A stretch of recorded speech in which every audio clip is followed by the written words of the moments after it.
Hi guys! I'm Lizzie and welcome back to Mama Lizzie's Vlogs. For those who are new in my channel, please do not forget to subscribe and click the notification bell. For today's video, magluluto tayo ng truffle pasta.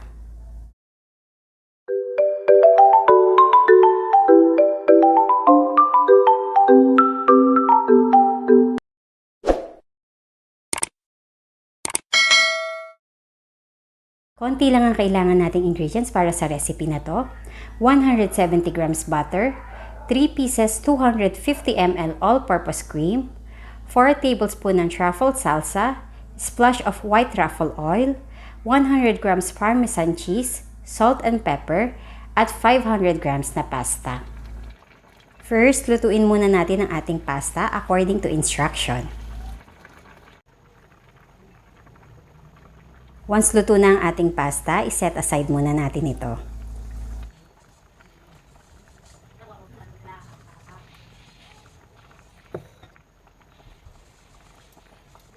Proceed na tayo sa pagluluto ng ating truffle cream sauce. I-add na natin ang ating butter sa saucepan. Dapat naka-low heat lang guys ha.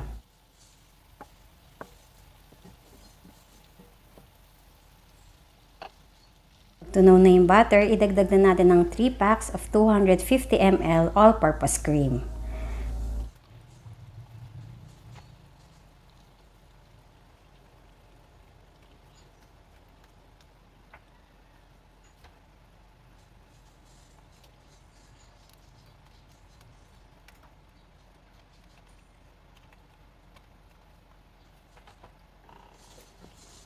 Haluin lang natin itong mabuti. And then, let it simmer for about 3 to 5 minutes. Then, i-add na natin ang ating 4 tablespoons ng truffle salsa. Itong truffle salsa ko at yung truffle oil ko, sa Shopee ko lang ito nabili kasi hindi siya madaling mahanap sa mga groceries. So, ayan, first, 3 tablespoons muna yung nilagay ko. Pero, medyo nakulangan ako sa lasa, medyo kulang pa. So, dadagdagan ko pa ng 1 tablespoon ng truffle salsa. Para lasang-lasa talaga siya.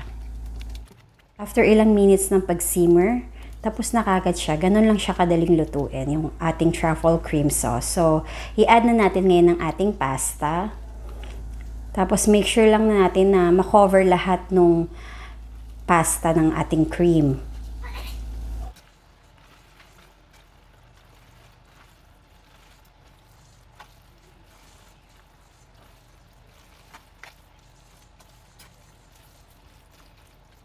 Na ma-cover ng lahat, ito turn off ko na ngayon yung heat. And then, mag-add na ako ng splash ng truffle oil.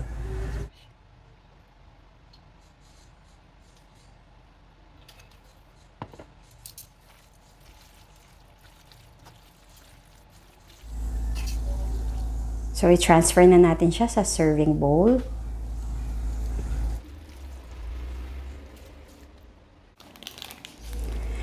Then, add na tayo ng parmesan cheese sa ibabaw. So, tapos na ang ating truffle pasta. Masarap siya guys, i-try nyo. Hope you like this video. Thank you for watching and see you on my next video. Bye!